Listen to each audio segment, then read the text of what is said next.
Welcome everybody to the Rev Mel Show on TSRnetwork.com, where real people talk about real sex with really kinky people. I don't really have any great announcements. I'm trying to think, is there anything that I need to announce? No, there's nothing that I need to announce. And we're going to get on with our show. I got to tell you something. I've known this charming, charming woman for a very, very long time. She is, you know what? She's going to take over my show. I am just going to sit back and I am just going to ride the curve and have a great time, because I've had her on my show before when we used to have the studio in Hollywood. Oops, I almost lost that.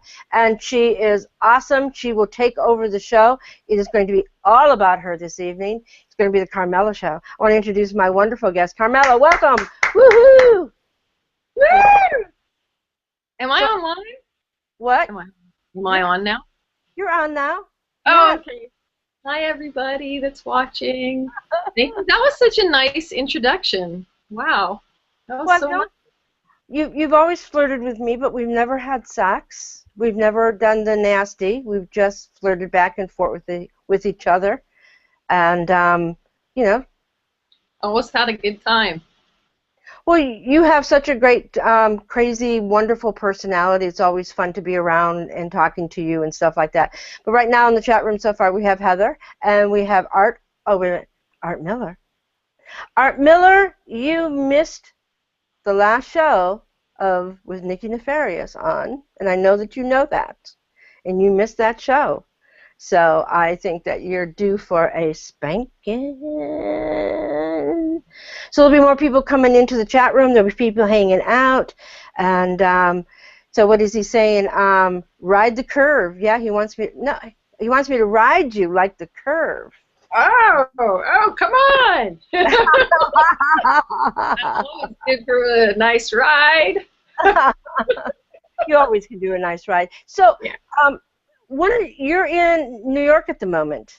Yes, I'm in New York right now with no sun. Well, actually, we had kind of a nice day. It's just freezing, so you can't sit outside because it's so cold. Yeah. Yeah, Mother Nature has bipolar here in New York. Maybe she should be on what is that? What's the pills they take for bipolar? Lamictal. You should take Lamictal.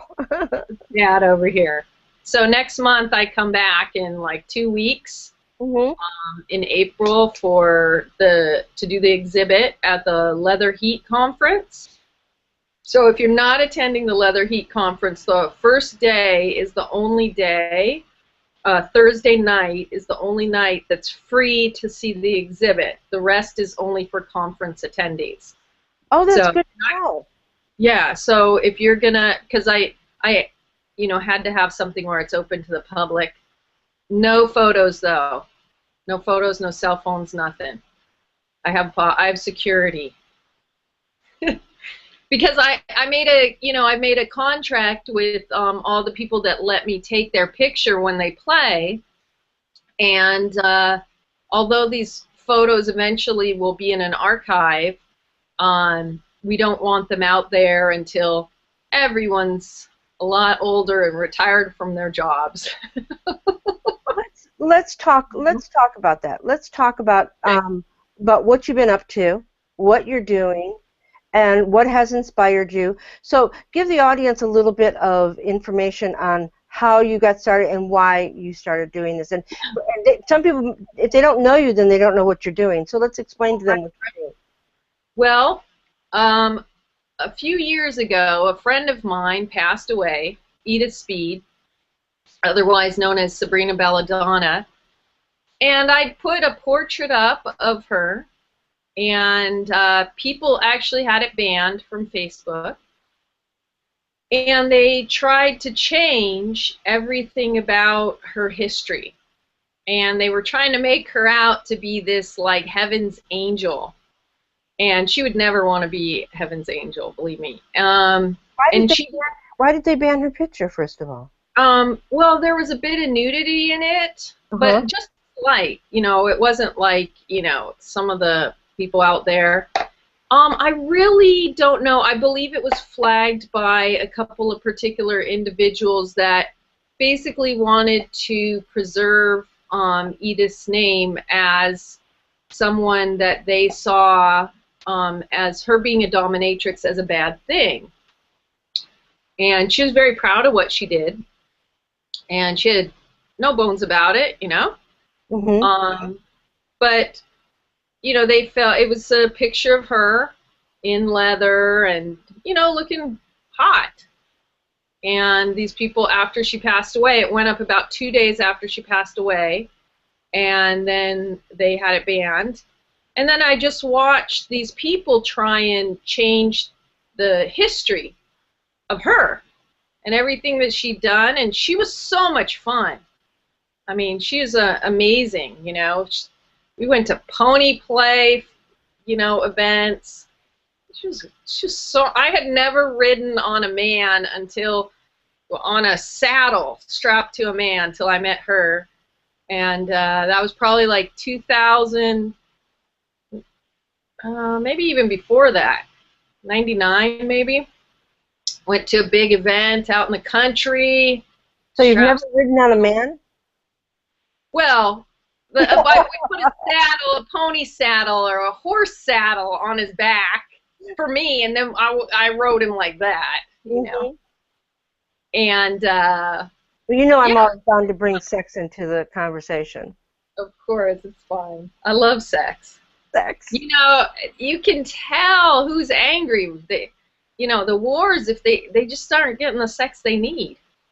That's what it is.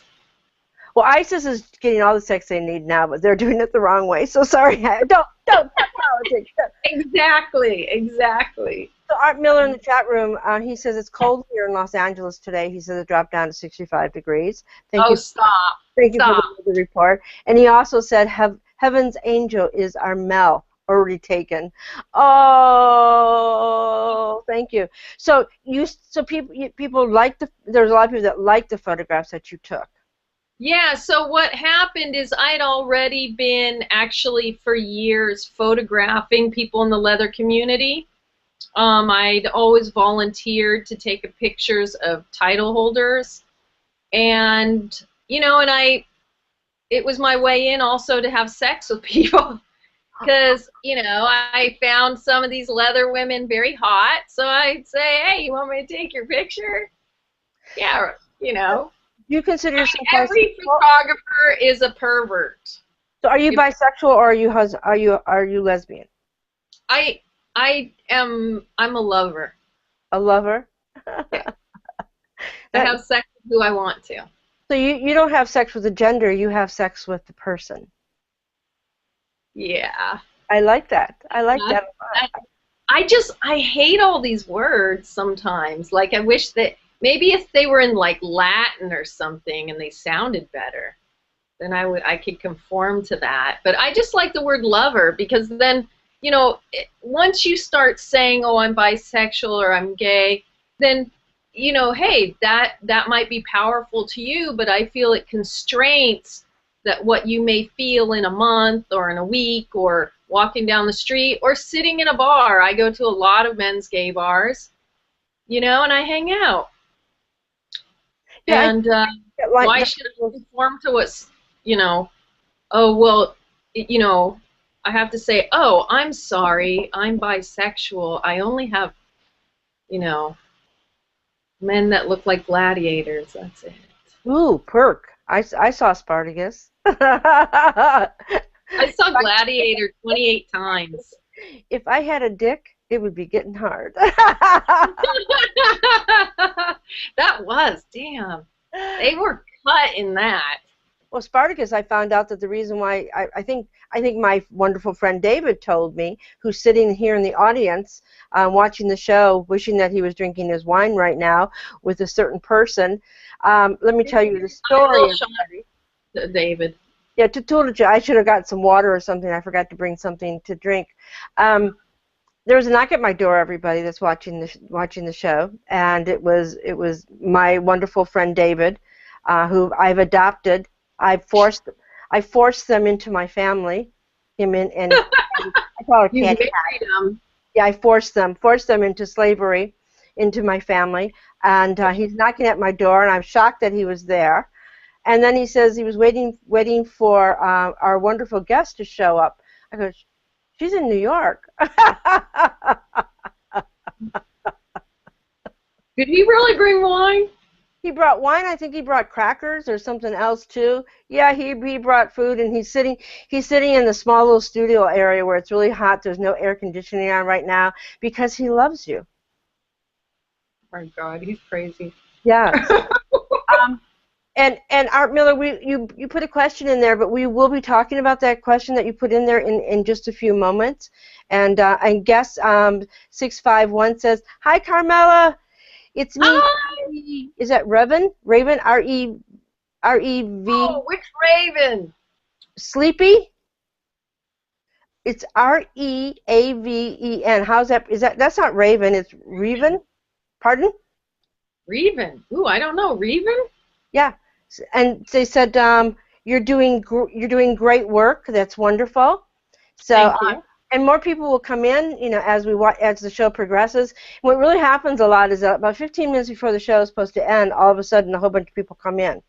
And if you're watching the show and you're not in the chat room, and because it doesn't really register how many people are actually watching the show, because people are coming in and out, and it's all being previewed at other places, on Google Plus, on YouTube, on TSR Network, on FetLife, so it's being viewed all over the place. So if you are not in the chat room, please come to TSRnetwork.com. Join us in the chat room so you can ask some wonderful questions about our guest. Pardon?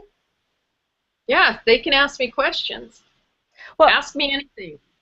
Well, let's get back to your photographs. So you started taking photographs, and because so I'd been volunteering for years, and then I had the situation where they kept taking my friend's photo down, and I realized my mom is a historian, and we started talking about how many subcultures of various cultures disappear. A lot of people, when they think of Native American, they think of Cherokee, Apache, but in California alone, there are 180 different tribes. Wow. Just in California alone that are separate. So people forget, and they try and put one big circle on. I love when people walk up and are like, "I'm Native American." Well, which one? "Oh, well, I'm Cherokee." "Oh, okay. Which one of the Cherokee?" There's a lot. My great grandfather was an Indian chief in Bay City, Michigan area, and I don't have a clue of what tribe that is. And people try to tell me, but I had my DNA tested because I had to prove my percentage of Native American to the school system to get financial aid for college. Oh, wow. Yeah, which I do pay back. So all this money's always free is not always true. Well, let's talk. Somebody was asking a question in the chat room. They're asking about your Kickstarter, your Kickstarter campaign. Let's kind of bring that up, and then we'll talk more about it later on, during the show also. So where can people find your Kickstarter campaign? Oh, well, you can go to Kickstarter, and it's under the photo books section, because the thing about my Kickstarter, it's We Are Leather Women, which is written, should be written right there. I don't know how to, this written right there. Yep. We Are Leather Women, and you may be able to Google it. I guess I should Google it. I've just been going to my own direct link. The Kickstarter is to fund me for the rest of the year to go photograph about 150 to 200 more women for the book. Are these all leather holders? Oh, you mean title holders or leather women? Either or. What? My focus is leather women, and that's an umbrella for actually a lot of different fluid genders as well. Whether they're born female or female identified. We have butches, boys, all kinds. My focus is actually not title holders. Not everyone that owns a leather title, is actually leather. Mm-hmm. So my focus is actually people that live a leather lifestyle, that have a leather heart, so to speak, and you know, there's a particular energy to people that are leather, and that's my focus, is that, and a lot of that is disappearing. So I really am focused on the people that, first and foremost, are a lot older, that did a lot of stuff in the community. They made periodicals, they fought for rights, all kinds of things. Okay, So, I'm glad we're talking about this because I need some clarification on this. okay. I'll be okay. serious. Now, if I say this, so people are going to be in the chat room are going. I mean, I'm really an honest, straightforward person. I am so straightforward that it's ridiculous. I'm into BDSM, but I've never ever identified myself as leather, even though I love leather, I appreciate leather. But I've never felt that it was a part of my history, even though I do TSRnetwork.com. We fight for freedom of expression and freedom to have our lifestyle with BDSM Pride Day and all of the 12 years we've been running shows. But I've never identified myself as being leather. Am I? Yeah. I mean, explain all this to me because I'm really curious about this. I mean, am I actually leather and I don't even know it? I mean, or am I not? I mean, I am so curious about this, and I'm so mixed up about it because I personally would never ever run for a leather title because I really honor the people that run for leather titles. I think that it is a very, very important part of BDSM and who we are, and I respect them. I just don't have the time to dedicate to doing service, you know, after you win a title and doing the service afterwards. It would be too much for me to be able to handle, and that's one of the reasons. And not everybody does. A lot of people win a title and don't do anything. I could never live with myself without doing something. I mean, I think if you win. One of the things I ask people, if they approach me and they say, I'm a title holder, would you take my picture and include me? Well, I have a very extensive amount of paperwork that you have to complete before you even get to me taking your picture. I've even asked people, and I give them the paperwork, and then they realize, like, oh, I don't want to be part of this. This is a lot, you know. And I have a very extensive questionnaire that's very introspective that makes people make that decision whether they are leather or not. I've only had maybe out of 205 people, I've had 2 people, well, one was lying about their history, and people don't realize that I have to do an extensive amount of research on each person. And they also have to be vetted.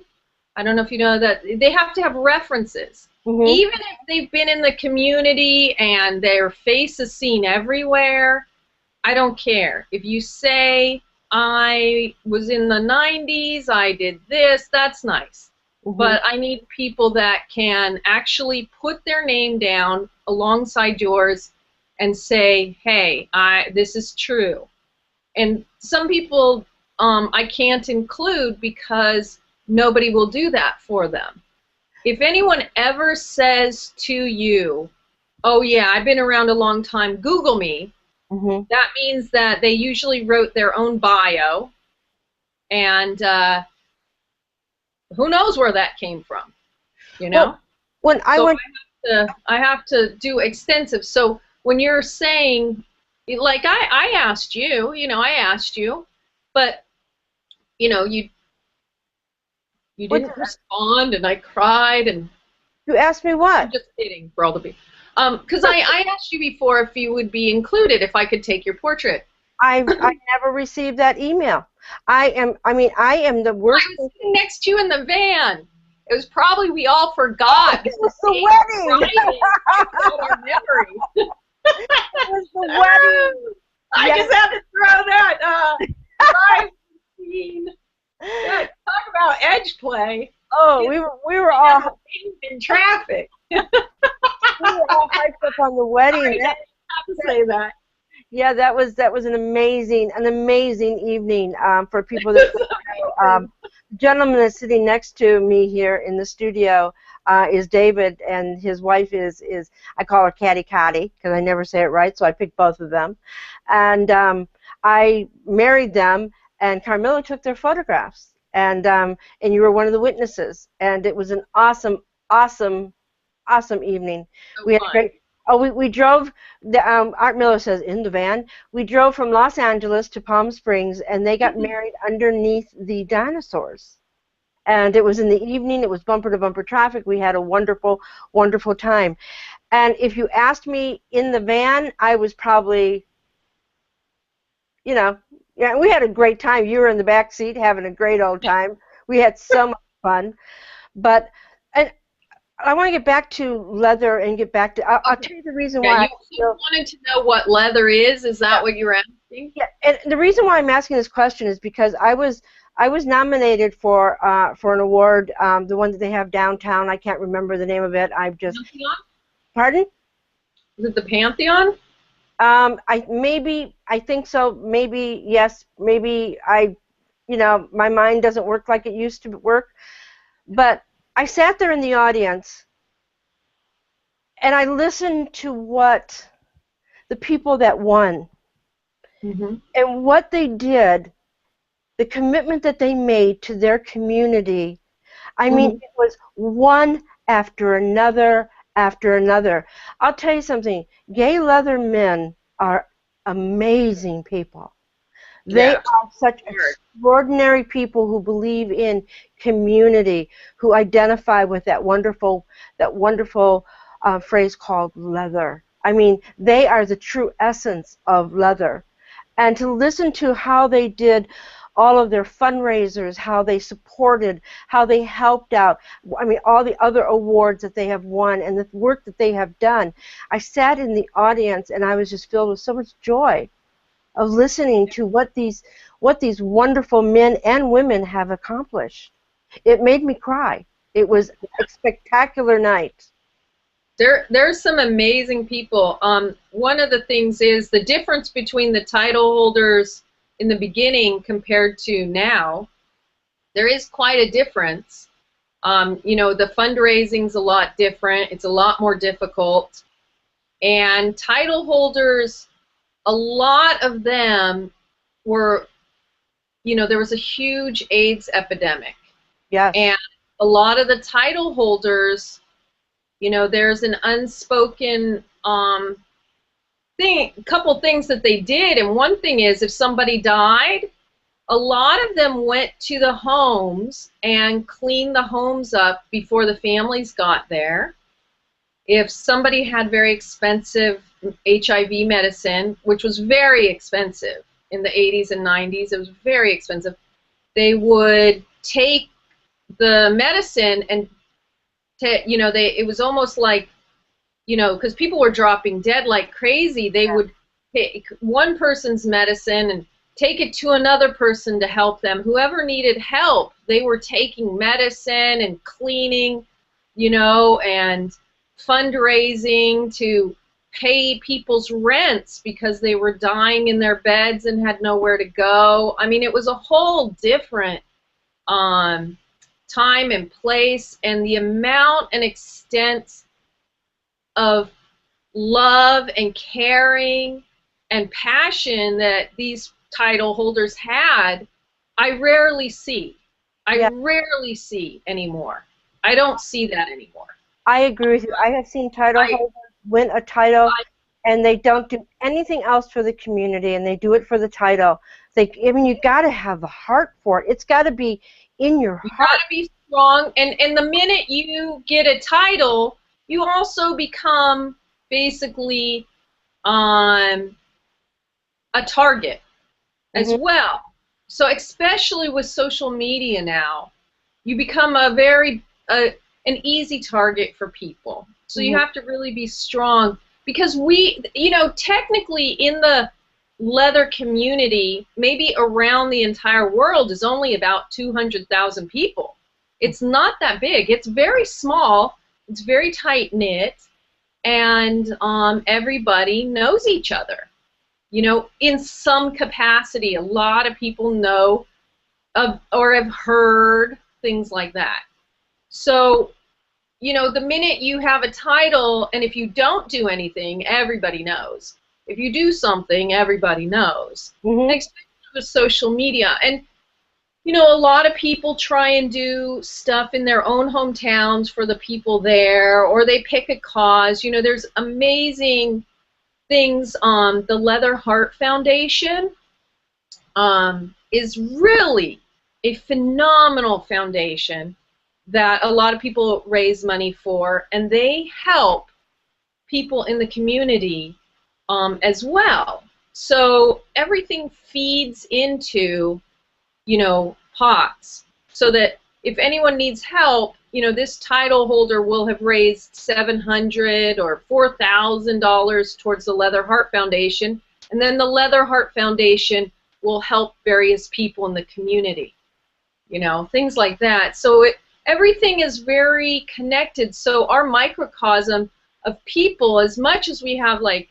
200,000 people around the world, it is very small, and yet we are kind of a self-sustaining, self-supporting community. The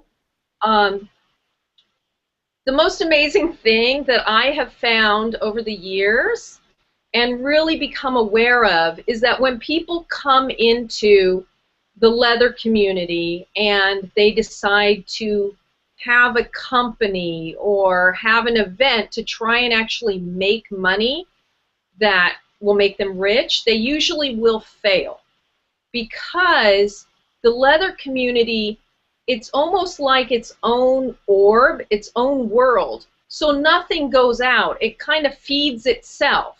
But if you come into the leather community or this community and you make an event and it's for people and you do it out of the generosity of your own heart, and you don't expect to make, you know, thousands, but maybe just break even, you're most likely to be very successful. It's rare anyone can make anything more than, you know, breaking even, because the energy of the leather community is so self-sustaining, so, I want to say, like, it feeds itself, right? You can't take that money and run, because if you do, first of all, everyone knows, but because leather, part of leather is about service, and the reason that for that is actually leather is founded by mostly military and motorcycle club gay men, and everybody knows that. Yeah, but it is World War II. When something starts with a particular foundation and grows from there, then you have that energy, you know. And so one of the things about the leather community, it is very different from just leather folk, you know. So it's kind of divided now that there are a lot of different people entering the leather community space. But and I think you have to really pick your words wisely. If you say you are leather, then you have to do things to prove that you are leather. You have to volunteer to do things that, you know, for other events. You've got to give back to the community. It's so important to give back to the community.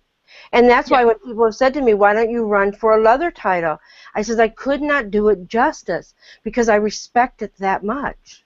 Well, and it's very, you know, running for a title is very hard work. Not only a target of bullying, you know, I mean, there's a lot of bullying that goes on. You give up a huge amount of your own personal time to travel. You also expose yourself and become vulnerable to basically, you know, if you try and get a normal job at some point, you know, now you're on the books everywhere, your photos everywhere. So you have to be okay with that, you know, and have to have a job that can sustain that, you And know, the or hate mail that you get, I mean, and the jealousy and people nitpicking at you and saying you're not doing this right and you're not doing that right. You know, you're holding a title there. Shame on you that you're doing this, and sometimes it's nothing.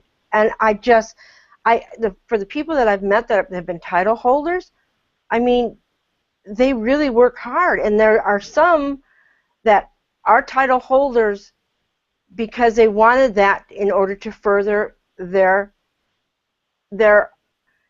popularity and to give them credibility. If you want a title, then you are credible. It gives you instant credibility, and that's where what's yes happening. And no. Pardon? Yes and no. Yes and no. It depends on which title it is. Mm-hmm. You know, and you know, you are your own marketing, and how people react to it. To be a title holder is extremely difficult, and one of the things is that you know, a lot of people don't have money and they go into being a title holder because they think, oh, well, you know, I don't have much employment, or I can raise some money and this will be some side thing. But what they come to find out is a lot of people can go broke because you have to be somewhat financially stable, in a sense, to keep leaving and traveling and going to events and paying for food and lodging and things like that. So it's a very difficult thing to do. And also you have to have a focus on what you're going to provide, like what you're going to represent. So if you get this title, you know, what are you going to do with it? Are you representing the gay community? Are you representing transgender? Are you representing lesbian? And what are you going to do? Is your subject HIV? Is it, you know, sexual empowerment, or who knows? Right now, Patty from our current IMSL, she lives in Toronto, Canada, so her focus is the Rainbow Brigade, I want to say. I was there when she was, you know, when she won. I was like 4 seats from the stage. It was awesome. Yeah, and she's great. She's incredibly passionate, and so she had a focus. This is my passion, and this is what I want to do with my title, and I want it to represent, which is gay people in countries such as Nigeria, and helping them get out, you know, and avoid any kind of, you know, death, dismemberment, violence, things like that, and helping them find safe havens. So, you know, that's the thing about having a title, is that you have to have some sort of focus, and you have to have a little bit of your own money, because sometimes, you know, I've seen where people have gone all the way to an event and then they're suddenly stranded because the owners or producers or whatever, you know, suddenly all the money they had was for that plane ticket. So you have to be a little creative too.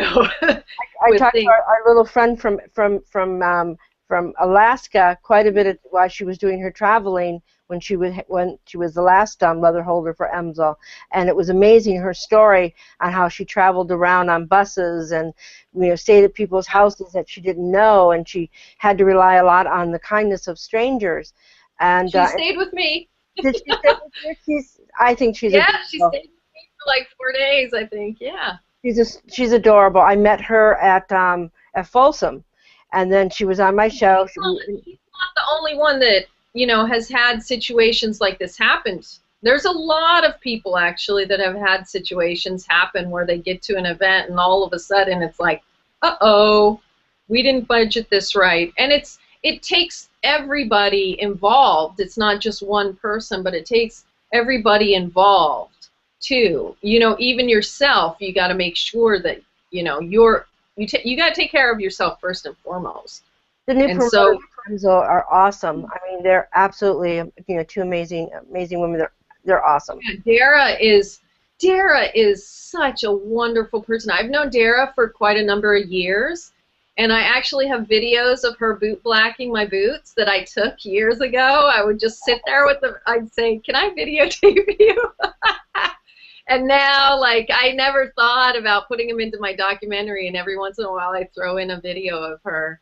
You know, she's such a kind person, and I've seen people disrespect her because she's a boot black, and people try and look at, like, the IMSL is much higher than the IMSBB, or the, you know, if you know the lingo, the International Miss Leather is higher than the International Miss Boot Black, when they're both working equally as hard. Yes. You know, and we had a situation last year where, you know, one IMSL went to one event and the IMSBB went to another event, and this event got mad because they wanted the IMSL, and, you know, there's only so much a human can do. Yes. And so I feel like Patty and Dara have done an incredibly amazing job for the amount of events that someone that has that title has to go to. I mean, Ramian, you know, I just give the guy my keys, and he just passes through here on different routes to all his events. You know, they travel so much. I know they do. But you know what? Let's get to some of your photographs. Okay. Oh, okay. So, and we had Pig Carey in there. Pig Carey was in the chat room, and Pig Carey is still there. My thing doesn't refresh properly, so I don't know exactly how many people are running around. So I'm going to seize hold of the camera, and then what I'm going to do is I'm going to click on me, and we're going to show the first photo. Okie doke. And the first photo. And this is a beautiful black and white photograph. Can you see it? Oh, this is Amelia. She is a boot black, and she's actually has difficulty seeing. She's legally blind. Such an amazing person. She's also the legal counsel for the Leather Heart Foundation. She's a lawyer, and just wonderful. And she wanted me to take this back piece of her, and I really try. And when people, I say, what do you feel represents your soul as a leather folk? This is this one is Janet Ryan. So Janet Ryan is one of the most famous photographers in the leather community for women. Yes. She's documented the leather community for over 30 years. It started in 1987 with the March on Washington. She lay down in front and took Judy Tallwing's picture in front of the march. I met her in EMSA, so I got. Yeah, and what a great person. She actually in Kansas had one of the first like fetish kink parties in Kansas in the early 90s. Wow. And such a kind soul, so fun, always a smile on her face, great personality, great. In the chat room, guest 651 said, "Hi Shine, 15 years of EMSO B&B is a great documentary about boot blacking." And Art Miller put a question. He goes, "Boot blacking? Yes, that's to getting the big shine in your boots, and it takes, you know, they know all about leather, they know how to treat it, they know how to, you know, to touch it up, and there's contests on who's the best boot blacker." Yeah. So Hi Shine was a documentary that is the put together. Ellie LeGirl and Jason DuBois wanted to have a documentary done on female identified boot blacks, and they approached Christina Court, and Christina Court went all over gathering film, and she turned it into a documentary about the last 15 years of each international Miss Boot Black. This photo, though, is of our international Miss Leather. This is Patty. And this one was taken at the Black Eagle in Toronto. So I travel basically. I've been going about once a month, and I also travel with the kindness of people who either put me up in their home or they feed me. The Canadians were amazing. What a nice group of people. They picked me up from the airport. One of them got me a hotel room. They made dinner for me. They gave me a dungeon. The Black Eagle in Toronto, for 3 days, let me use their space during certain times. But wow, what a great group of people. And the Leathermen would bring me these round, they look like donuts, these round balls. Mm-hmm. And they're called Donnie's balls. And the guys would walk in every day and go, Carmelle, we needed to bring you some balls. You gotta have some balls while you're here. Oh, and they were so good. These vegan Donnie's balls, amazing. The peanut butter ones are off the hook. It's really amazing when you get out of Los Angeles or you get out of New York and you get into some of the smaller places or the places that we don't think has much of a lifestyle or much of a community, and to find out how strong their community is. Detroit community is awesome. I love Detroit. Yeah, I've been invited to Detroit, and I promised Detroit that if I get funded, if my Kickstarter gets funded, I got a lot of people. I got Texas, I got Detroit. Oh, I have to go to, I only photographed 17 members of the Toronto Women's Leather Community, and they're huge. Yeah. I have like 19 more women up there to photograph. Wow. Well, I haven't finished Vancouver yet. I got a couple from Vancouver. I got Seattle. I have all my bad girls in Portland. Bad girls. I love my bad girls in Portland, Oregon. Nice folks.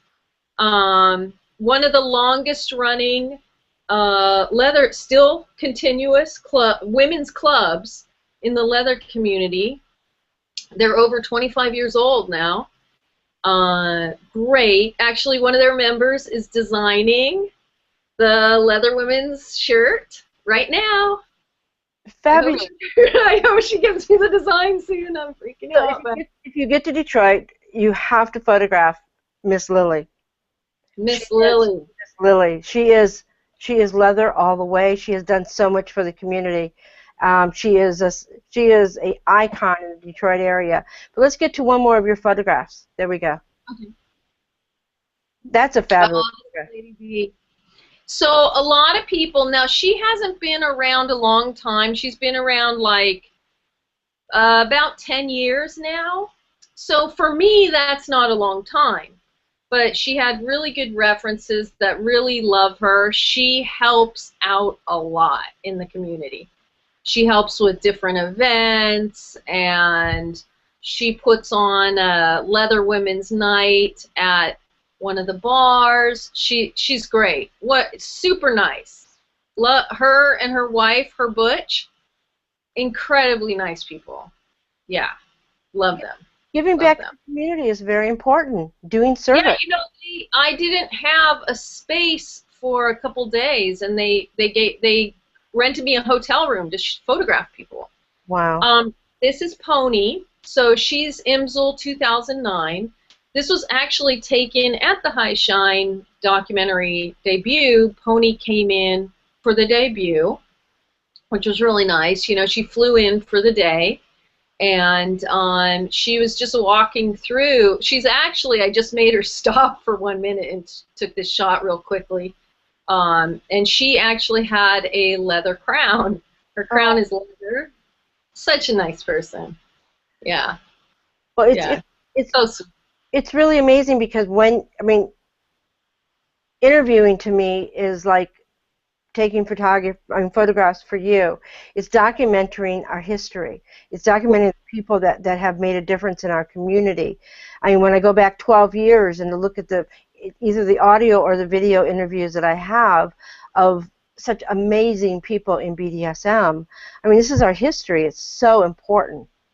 And your Yeah. photographs are doing this too, and we have to. Well, and they don't just photograph everybody either. They have to actually provide me with their history, and I have stories. So this is Sarah Pye and Ukali up in Toronto, and they started playing, and a lot of times people play, and I kind of sit over on the side. Sometimes I actually run under them. I actually slit my hand open accidentally on a knife not too long ago, so I have to be very careful. But you know, I photograph people playing, you know, and this is like right in the middle of them playing. It's hot. It's hot. It's hot, right? I do not put on Facebook very much that has to do with the documentary because, I mean, I got flagged for Nancy Weinberger was wearing a pin that says Macho Sluts, which is a book. Uh-huh. And I got flagged for that. My photo basically stopped my page. And it's a photograph of a vest with the pin. Oh my God. I got flagged recently. I put up a photograph. This one is Tehela and her slave. And they were playing in a dungeon, in Linda Perry's dungeon in Toronto. Linda Perry's dungeon is off the hook. It's a castle. It's a castle. It's so great. I could not believe when I walked in. She has medical chairs from, God, like, I can't even say, like, maybe 1920, something like that. Wow. Yeah, she's great. She has a lot of stuff. A lot of her stuff's actually been in movies and things like that. So let's talk about your Kickstarter campaign. Let's let's talk about it. It's halfway. And yeah. And Art Miller says I love the community focus. Community focus is very, very important, and it's very important to so many of us. Because there are people that have said to me there is no community in BDSM, and I want to bop them in the head. Well, I cannot say I can only speak for the leather community because that's what I'm part of. But then I've worked at a couple places. I worked at Stockroom Siren. Stockroom.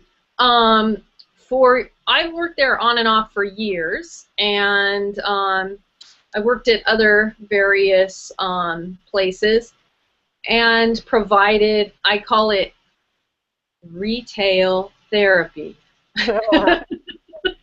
where I gave advice on, and actually I learned a lot. It was rare that anyone would come in with a new thing, but yeah, somebody would come in and I'd say, oh, let's work it out right here in the store. Let's see if we can do that. So I would say maybe the fetish community, depending on the fetish community, kind of has their own thing. But the BDSM kink has their own kind of conglomerate. I don't know what they provide, though. The leather community, there's been people that have had medical trouble, and they could go to different things like the Leather Heart Foundation or the title holders, and they would actually raise money and help these people. And I've seen other communities that don't, that are BDSM, like the piercing community. Depending on who it is, sometimes they raise money, sometimes they don't. But it's not as steady as the leather community. Yeah, that's what I've kind of noticed. It's not as strong. I mean, I think each community does provide in their own ways, but because I'm not part of them, I'm looking at it from the outside, and the leather community actually physically does stuff every single day. Yes. All over the world. So what is your website again so people can go to it? And then also you also have a Facebook. Yeah, my website is We Are Leather Women, and my Facebook page is Leather Women Documentary. And if they go to your Facebook page, they can find all the information about it. And if you go to the website, the first thing that'll come up actually is my Kickstarter. You know what I think is really amazing? I think the leather community supports leather community more so than the average BDSM communities support each other. I mean, yes, that's a better way of putting it. You know, I've noticed, because I think the other communities are very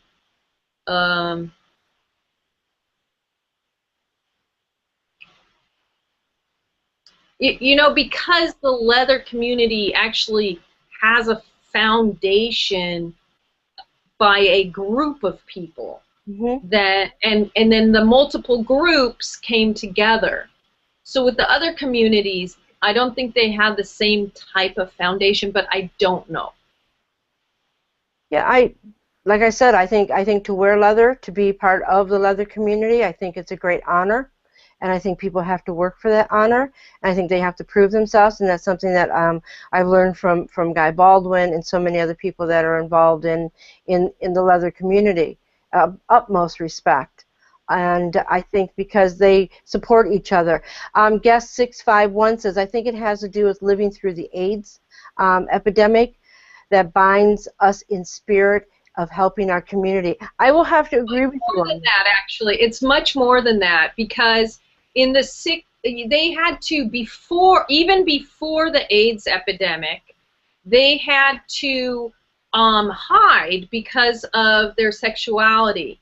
So the people that I was with, who were a lot older than me, you know, they were being arrested. This was before the AIDS epidemic. So they formed these secret communities. So it was much more than that. It was much more than the AIDS epidemic.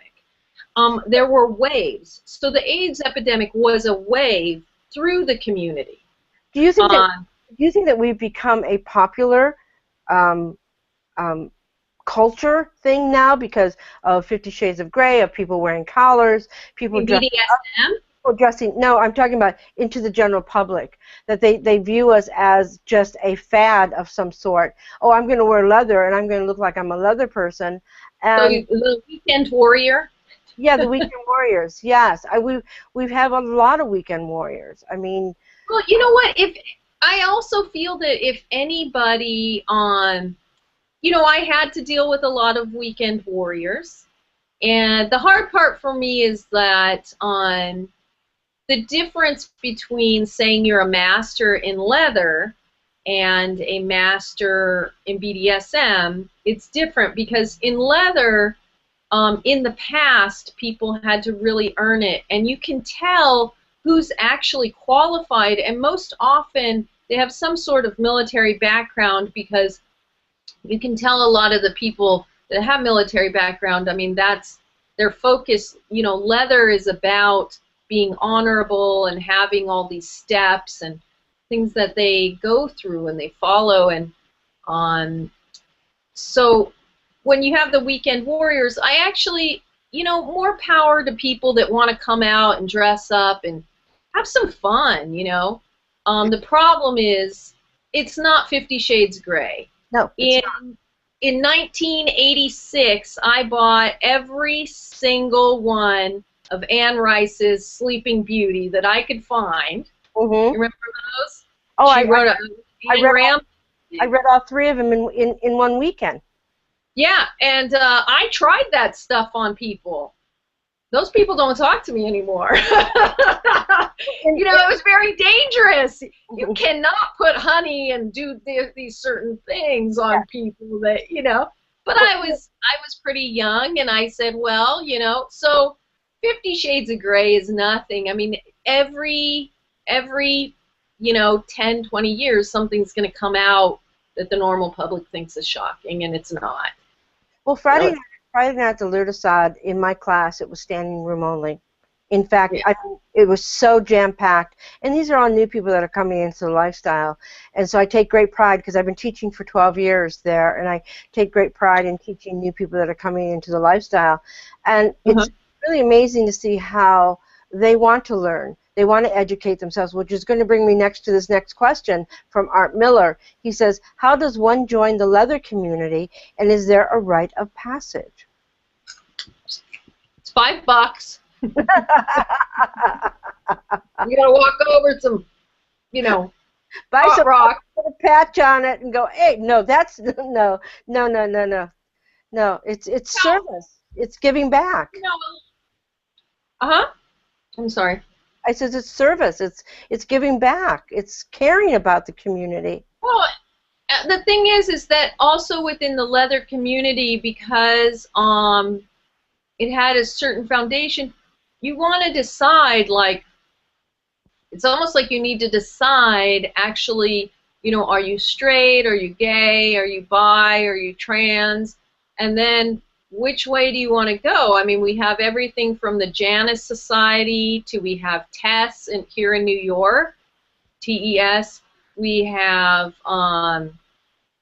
we have just a Threshold Society you could go to on the weekends, and there's the Lair in LA, and everything is a little cliquish, you have to find your own niche and then go from there, and you have to decide what kind of path you want. It's amazing to see the changes that are going on at the Lurdasad, because it's not the same like it used to be. We have nothing ever stays the same. It's full of all new people. Most of my friends, I mean, I can count maybe 3 people that have been to the Lair that are my friends from 5 years ago, maybe 3, and that's it. We have so many new people that are coming in, and they really want to learn about leather. They really want to learn about BDSM, and they're really curious. The thing is you can learn about BDSM. BDSM is only a small part of being leather. I had a leather brother. Well, I still do. I have a bunch. Hi, David. But a particular one, he's a gay man, and I met him a long time ago. I don't care. And he said to me, "You're not a gay man. You will never be leather." And a lot of gay men think this. And, I totally understand and respect their opinion. And I knew him for about almost 20 years. But a few years ago, we had to work together very intensely, very close together for quite a while. And one day, he looked at me, he goes, "Okay, you're leather." And, and it was kind of this, it was really actually a very beautiful moment, because for the first time, I never fought what he said, but he acknowledged me, for what I always felt I am. So, but, it also takes a long time. People can't just walk in and go, "I'm leather." I think it takes a long time of understanding, and you have a lot of people that have written about leather history, and I always suggest people read it, not necessarily like, "Oh, well, I have this match in my right side, and this, and this, and this," all this protocol. There is quite a bit of protocol, but there's also a way of holding yourself, and the way you live your life, and the way you embody who you are and how your soul is, and that is what makes you leather. Yeah, one of my past experience was BDSM is just a small portion of leather. It is. And some people, a lot of people don't really want to answer the question that are leather, and they'll just say, "Oh, well, leather's a fetish," and they don't want you to talk about it.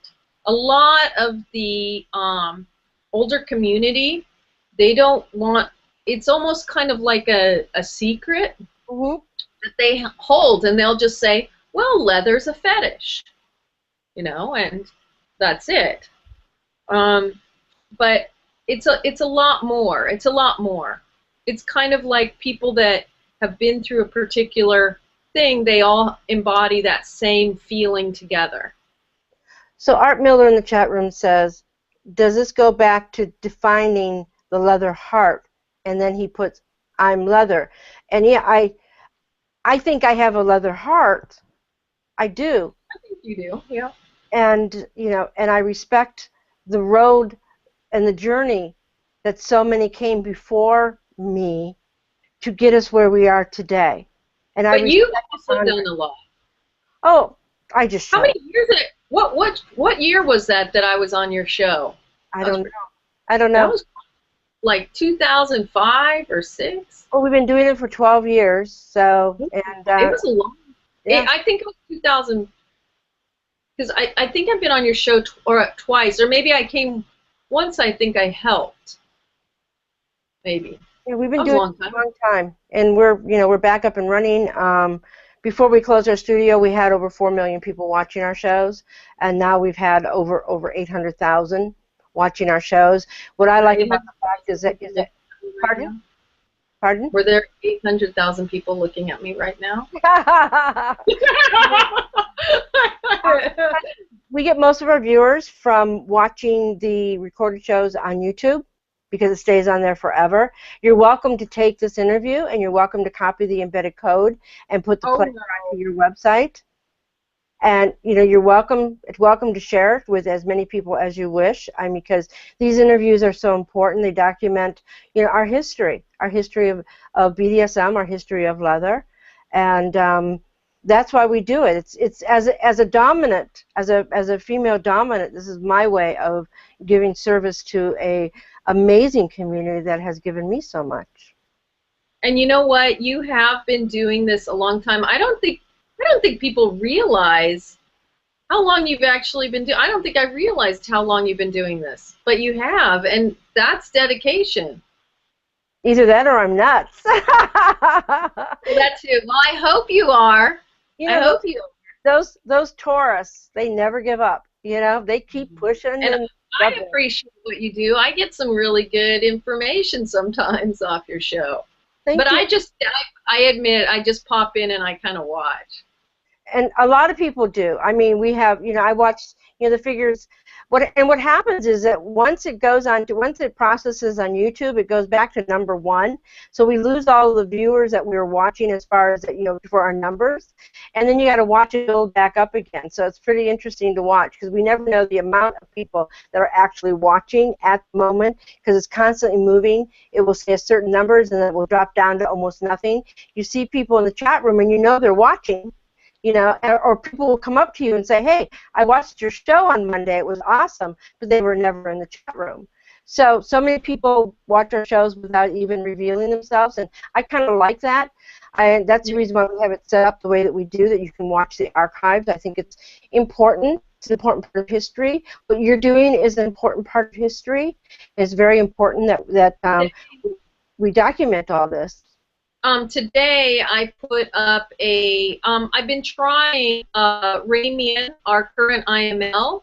Mm-hmm. He actually suggested, he said, all this history that you're researching for your book, why don't you start putting it online as well as the portraits? So I put Cynthia Slater up from the Janus Society, I put Janet Ryan up, and today I put Raylene up, who is, or was, she passed away last year, an incredible individual who people don't even realize designed, when people pierce their lips and they made a like a flat fishtail so it didn't break your teeth, and people all over in the piercing community borrowed and copied her designs, and all over the place. And she was a fine jewelry designer, and so even though she was piercing, and there were a lot of amazing people that were piercers around in the early 80s, they all kind of came into the scene at the same time. Not a lot of people knew what jewelry did to your skin, like the metals, and she did. Yeah. And really, also one of her things was empowering women to that wanted their genitalia pierced. And I mean, she really, really fought and about that, to have women be able to have their clit pierced and done properly, because she wanted people that were victims of rape and incest and to own their own bodies again, to reclaim them. And this woman was phenomenal, but she was, you know, a lot of people don't really realize these people that made history, and now, you know, when you put an earring in, or you put a lip piercing, or even the nose, the septum ring that turns back, that's flat, that's like the L, she designed that, and she never got a cent off that.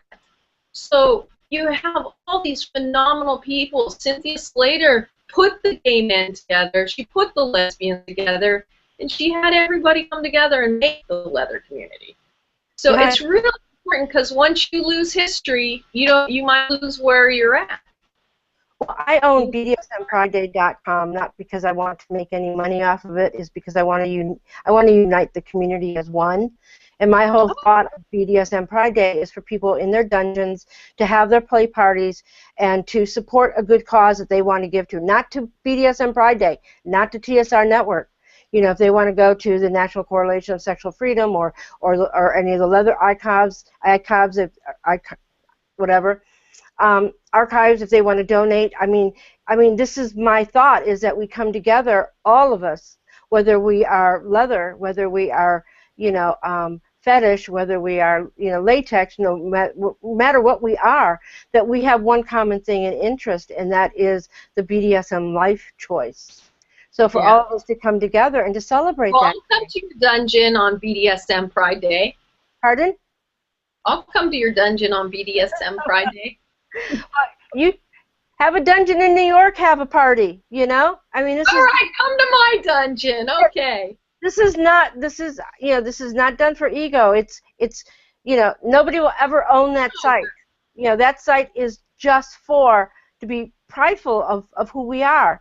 And and then I have Safe, Sane, and Consensual, and I have that up for sale, and I have the real 50 Shades of Grey up for sale, which is hysterical, and because I have no use for it. I have no use for it, And I was going to make a Safe, Sane, and Consensual. I wanted to make a website for people that have been abused in the BDSM community, not consensually, and I just don't have the energy anymore. As you get a little bit older and you start to pick your causes and the things that you need to do to take care of, what's important to you and what's important to you think to the community.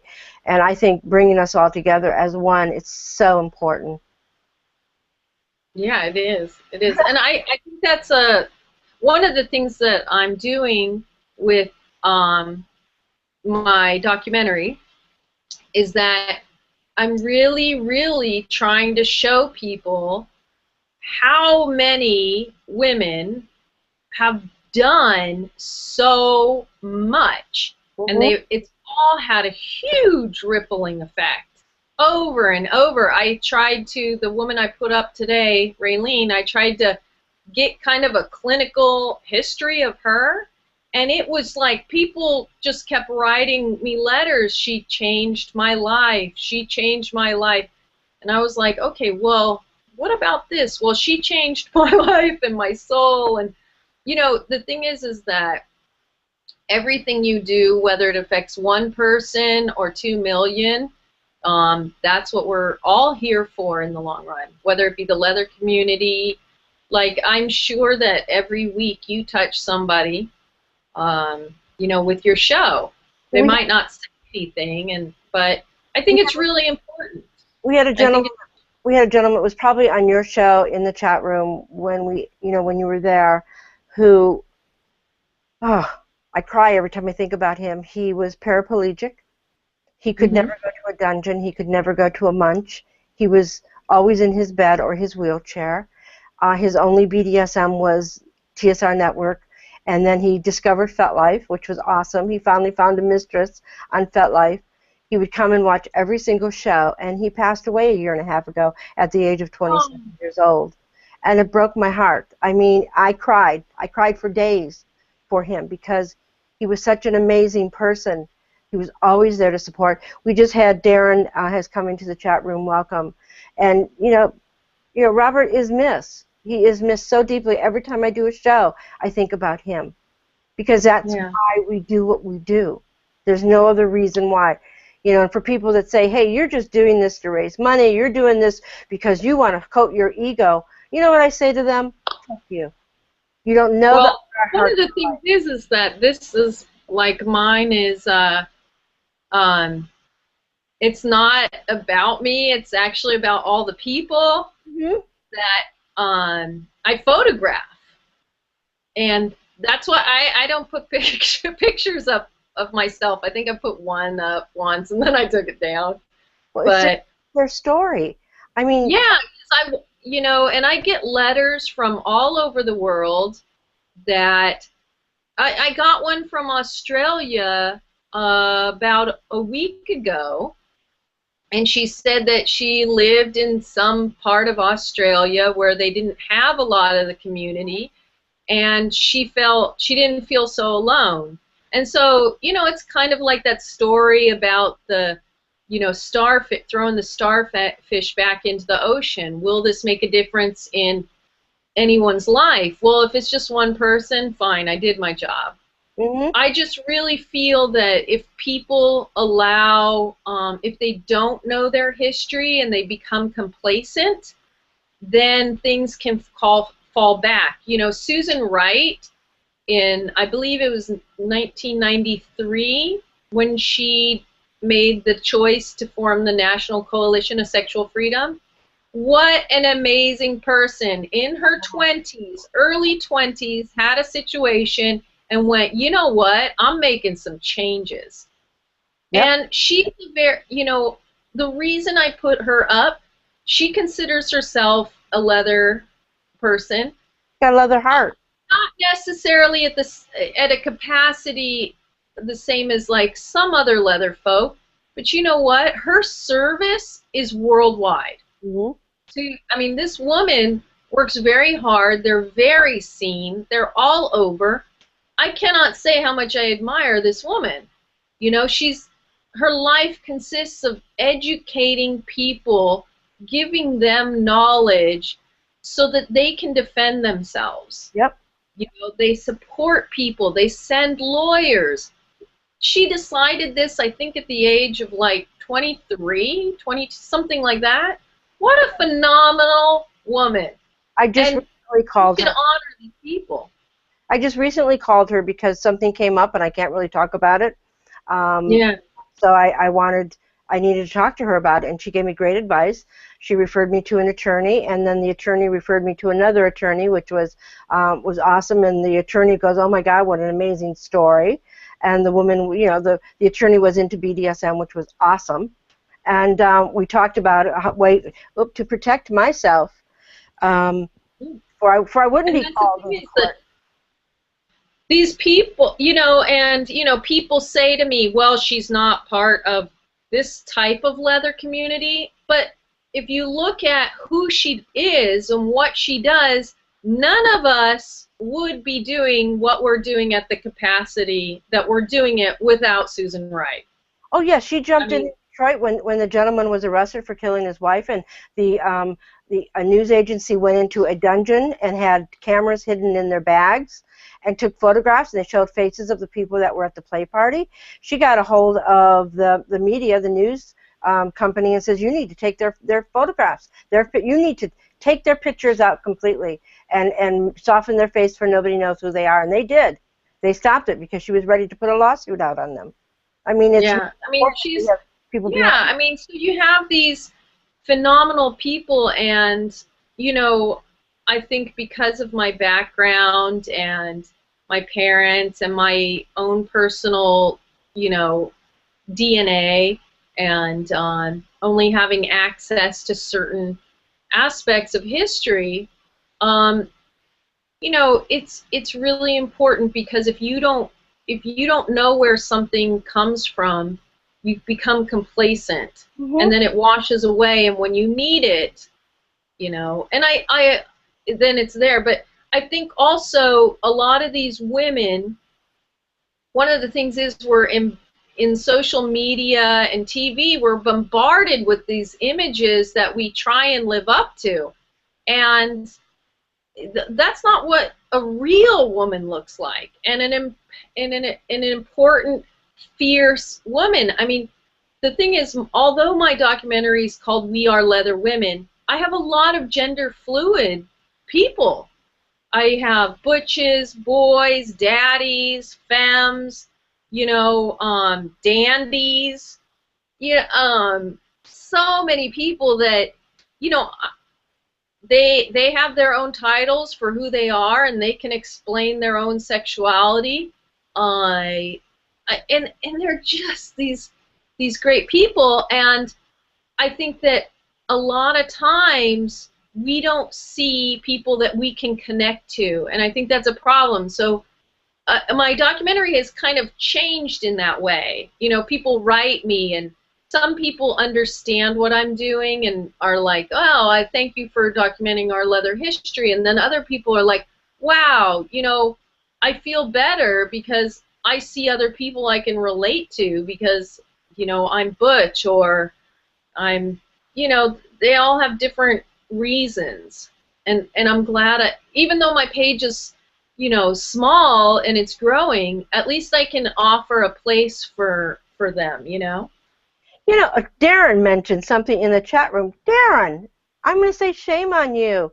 He says there are better looking women in the real world. No, there's not. No, go to the Midwest. Go to places, you know, we live in Los Angeles where everybody is, you know, throwing them, you know, their dinner up because they want to be super thin, or, you know, or taking diet pills or whatever to look absolutely perfect and not eating and anorexic to hell. And you go around. What does he look like? Oh, Darren's beautiful. Darren's beautiful. He was one of my. I can talk to him like that because he used to be one of my slaves, so I can talk to him like that. And so he's perfect. But Darren thinks I'm beautiful, and his mistress he thinks is beautiful. But in the real world, I mean, you have equally beautiful and not attractive people. Equally, it doesn't matter if you're. Everybody. The thing is, on a one-on-one, because I photograph people one-on-one, I get to see past just like, you know, everything. Mm-hmm. People share so much with me, and I get to spend time with their soul and their stories and their passions, and so I try and relate, giving a little bit more than just a picture. Oh, Darren clarified it. Excuse me. I mean, better looking than the images that are being shown to us. Yes, and that's what I'm glad that he said that, was because what I like about your photographs is that they're not so photoshopped, and every little flaw is taken out of their face or taken out of their character. To me, I think that's real. I mean, I've seen photographs of myself that have been so photoshopped. I've even done some photographs that have been so photoshopped. You know, I take this up a little bit. You know, me too. You make the nose a little bit smaller. You know, and it's really hot. This studio, I mean, it's so hot right now. David and I are sitting here going, we have everything shut down. Dave's there, that's why. Yeah, he's just too hot. Yeah, he's just too hot. He's just too hot. Too hot for his socks. Just too. Well, I think we're coming to the end of the show. We've gone a half an hour over, and right. But any advice to someone that is new, that's coming into the life choice? Well, it depends. Do they want to be kinky, BDSM, or do they want to come into the leather community? I will leave it up to you to give the advice. Well, I think the most important thing, if you're a woman, is to actually, even if you're a straight woman, is to actually attend a lot of women-only events, because it's a whole different type of energy. And so when you attend an all-women's event, you learn so much about your own power. And then if you want to go to events that involve a lot of men, then more power to you, because now you know what you like and you want. You got to mix it up. Mm-hmm. But, you know, and I mean, even myself, I'm always learning. I'm always learning stuff. You know, always be open. I really am very adamant, like when I worked at Stockroom, to be, if somebody told me a fetish that I am very kind of put off by, I don't actually have any judgment about it. I just go, okay, that didn't work, you know, and then next. You know, I don't judge that person for what they like, because nobody wants to be judged for who they are, and sexuality is our core root. Try as much as you can. Be very careful and be a germaphobe. Yes. Bring your own toys. Yes. And clean them. Clean them, and don't touch other people's toys. Don't touch. The other day I gave a demo at a dungeon, and somebody picked up my floggers and my whips, and they started hitting a table where there had been blood play. Oh, wow. Remember, don't touch anybody's stuff. That's not good. And get yourself some Cavicide. Yep. Good advice. Call it a day. Great advice. Art Miller, why is it N or choice? I don't know. What is what? He goes, why is it N and then parentheses or choice?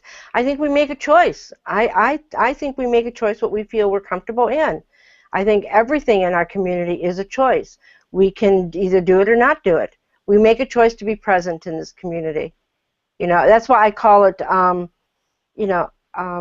I don't call it lifestyle. I call it, my personal choice of. And really, you know, whoever you're going to play with, kind of research them a little. You know, sit back and kind of watch them. You know, sit back, hang out. You know, and don't go to somebody's home. Yep. And don't get starry-eyed because you think they're a celebrity and they know what they're doing. You know, they're not. They're not. Everybody makes mistakes. Yes. Yes. Well, we're going to. And if they're under 35 and they're saying they're a master, run out of the room as fast as you can. I will drink to that. I'm so glad I'm older, so I can call myself that. If you're just run. But read a lot. Read a lot. There's a lot of good stuff that people have written. Great stuff. Great stuff. Oh, I think he wants. I think he wants to. He's asking, why do you have to make a choice between leather and kink and all? Can't all that be? You don't. Leather is a whole different. It's a lifestyle. But you can just go for my first piece of advice is just have a good time. Get to know yourself. Whether you're 24, whether you're 18, or you're 45, or 36. Just to go enjoy yourself first and make a decision from there if you want to. I agree. See what works best, because we're all different. Guest 651 says, thank you for the conversation and the information. Love, Carmella. Keep up the good work, and I agree with you 100%. And Carmella, I want to thank you so much for coming on to the show and taking your time out and testing with me yesterday. And I know that there's a lot going on in your family at the moment. A lot of things are going on. My heart is with you. And I'm looking forward to seeing you. I hope I get to see you when you're here in Los Angeles. Please send me a reminder about Leather Heat the night for the showing when we can come up close. Okay. Up close and personal. I will be there for you. I love you a lot. And for all the people that are watching the show, I want to thank you very much for watching TSRnetwork.com, where real people talk about real sex with really kinky people. And please send your friends to all of the archives, and it is a place where we believe education is what keeps you safe. Love you all. Bye-bye. Bye. Bye.